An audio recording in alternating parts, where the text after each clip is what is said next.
السلام علیکم۔ کراچی میں ٹارگٹ کلنگ کے کیسز میں اچانک اضافہ، لیاری بہار کالونی میں اندھادھند فائرنگ، 2 کمسن بیٹوں کے سامنے میڈیکل سٹور کا مالک قتل۔ تازہ ترین ویڈیوز کے لیے چینل کو سبسکرائب کر کے بیل آئیکن اور آل نوٹیفیکیشن پر کلک کریں۔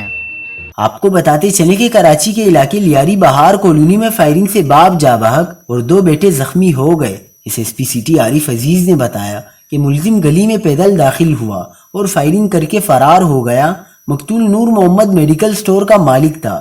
مقتول نور محمد اپنے میڈیکل سٹور پر دونوں بیٹوں کے ساتھ بیٹھا ہوا تھا۔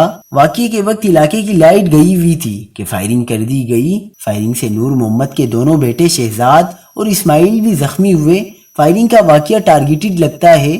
ملزمان نے مقتول سے کوئی لوٹ مار کی واردات نہیں کی۔ مقتول کا آبائی تعلق کوئٹہ سے ہے۔ مقتول کی بیوی رشتہ دار کی شادی میں کوئٹہ گئی ہوئی تھی۔ مقتول کے 5 بچے ہیں۔ وہ کئی سالوں سے کراچی میں مقیم تھا۔ مزید خبروں کے لیے دیکھتے رہیے حق پاکستان نیوز۔